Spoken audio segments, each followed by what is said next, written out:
Imagine ne plus jamais te sentir vidé après avoir parlé avec certaines personnes. Oui, car certaines personnes te pompent, t'épuisent et t'irritent. Imagine pouvoir identifier qui te vole ton énergie, blinder ton esprit et protéger ton âme. Cela semble difficile? Ce ne l'est pas. C'est le premier pas vers la véritable liberté intérieure. C'est le premier pas vers une vie pleinement heureuse. Combien de fois es-tu sorti d'une conversation avec un malaise que tu ne sais pas expliquer? Comme si quelque chose t'avait été arraché de l'intérieur. La plupart pensent que ce n'est qu'un coup de malchance ou une incompatibilité, mais Jung a découvert une vérité bien plus troublante. Tu ne parles pas à une personne. Tu combats un archétype toxique. Ils sont bien pires que ce que tu pourrais dire. Connard, inutile, blague vivante. Non. Ce sont des virus psychiques qui se nourrissent de ta lumière. Il y a 6 figures dont tu dois te tenir éloigné pour vivre une vie heureuse. La première figure létale décrite par Jung est ce que nous appelons aujourd'hui le vampire émotionnel. Un puits sans fond, une âme qui se nourrit de la tienne, déguisée en victime éternelle. Elle ne veut pas guérir, elle veut un réservoir humain dont elle peut aspirer l'énergie. Tu la reconnais au fait qu'elle arrive toujours avec des drames sans fin, des problèmes interminables et, invariablement, comme la victime sacrificielle de chacun de ces récits mortels. Et bien sûr, dans ces récits, c'est toujours la faute des autres. Lorsque tu offres de la compassion à un vampire émotionnel, tu ne fais que signer un pacte avec le diable. Tu te vides pendant qu'il se recharge. Jung appelait cela cannibalisme psychique. Les tribus anciennes les connaissaient comme des mangeurs d'âmes. Ces individus ont remplacé leur identité par la douleur en devenant dépendants. Et toi, tu deviens leur fournisseur émotionnel. Plus tu essaies de les sauver, plus tu t'enfonces avec eux. On ne soigne pas un toxicomane avec une dose de plus. La vraie défense n'est pas d'être dur, mais d'être conscient.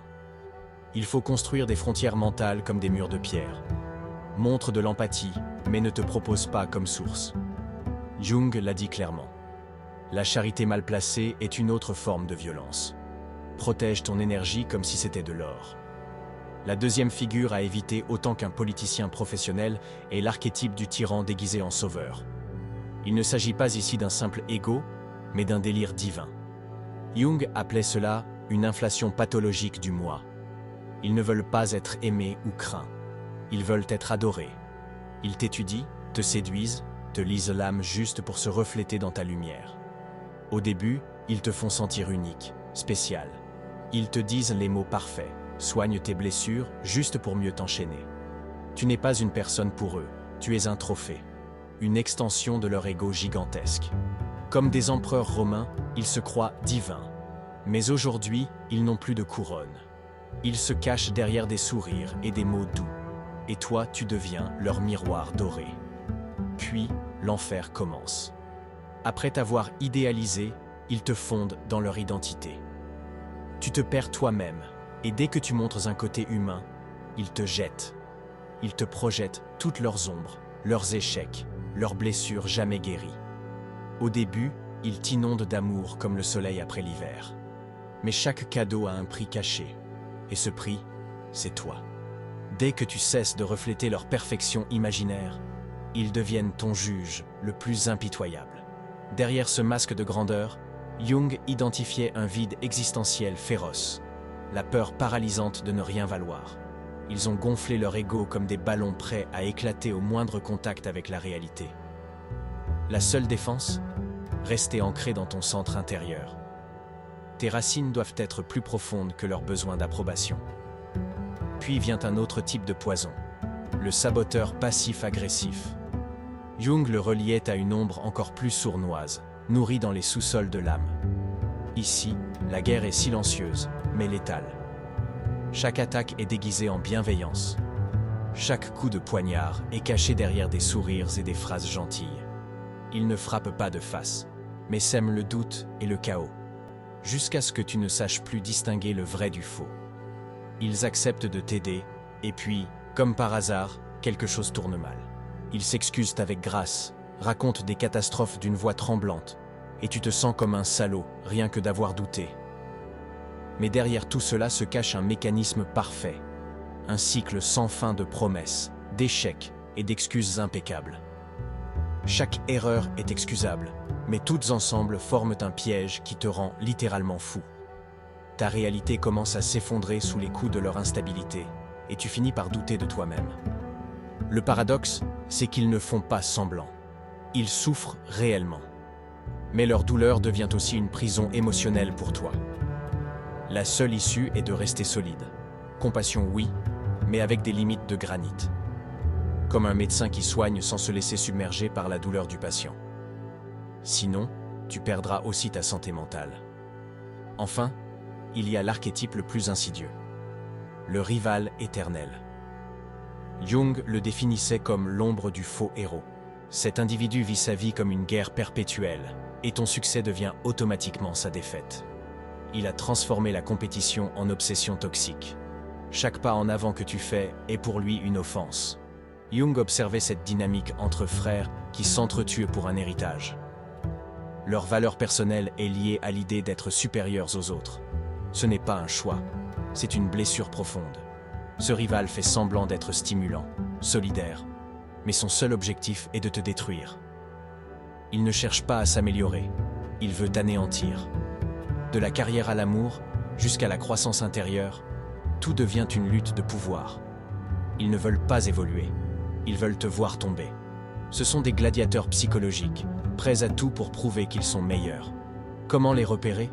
Quand tu partages d'une victoire, observe bien leur réaction. Si cette personne se renfrogne, minimise ou invente un succès plus grand, alors tu as affaire à un vampire compétitif. Jung appelait cela « jeu à somme nulle ». Pour que leur valeur monte, il faut que la tienne baisse. Chaque joie que tu ressens réveille chez eux l'ombre qui les dévore. Tu essaies de collaborer, eux te défient. Tu apportes de la lumière, ils répondent par des crises ou des obstacles qui recentrent tout sur eux. Et le problème n'est pas seulement personnel. Leur toxicité se propage partout, en famille, au travail, entre amis. Elle crée un climat venimeux où l'entraide disparaît et la paranoïa règne. Ton seul salut est de ne pas jouer à leur jeu. Reste fidèle à ta valeur intérieure, comme un maître zen que personne ne peut tirer dans la boue. Puis il y a le chaos incarné, le destructeur déguisé en esprit libre. Il vit pour créer le désordre, il ne supporte pas la paix. Il ne respecte pas les règles car il ne les reconnaît pas. Leur désordre est leur oxygène. Aujourd'hui, il t'adore, demain, il te poignarde. Toute situation stable est sabotée. Toute harmonie est corrompue. Et toi, si tu restes trop près, tu commences toi aussi à vaciller. Ils ont des histoires incroyables, des vies extrêmes, ils semblent magnétiques. Mais à l'intérieur, un vide les pousse à créer un mouvement constant, car le calme les terrifie. Trop t'exposer à eux t'entraîne vers la confusion. La seule défense ? Construire en toi l'ordre, la structure, la stabilité. Ne te laisse pas contaminer. Résiste au chaos avec force mentale et clarté d'âme. Et enfin, il y a le plus sournois de tous, le faux sage. Celui qui parle d'amour universel, mais ne cherche que le contrôle. Jung appelait cela l'inflation spirituelle. Ils utilisent ton désir d'évoluer comme appât. Ils te séduisent avec de grands discours, mais t'enchaînent à eux. Ils veulent que tu crois que seul grâce à eux, tu peux vraiment t'éveiller. Ils parlent de lumière, mais divisent. Ils prêchent la liberté, mais exigent l'obéissance. Si tu les suis, tu es illuminé. Si tu doutes, tu es perdu. Ainsi, ils te font perdre confiance en ton intuition, te poussent à chercher toujours un guide. Jung disait que la vraie illumination naît d'une connexion directe avec le sacré, sans intermédiaires humains se proclamant indispensables. Quand tu apprends à reconnaître ces 6 archétypes toxiques, quelque chose change pour toujours. Tu n'es plus une marionnette, mais un être libre. Tu ne gaspilles plus ton énergie dans les drames.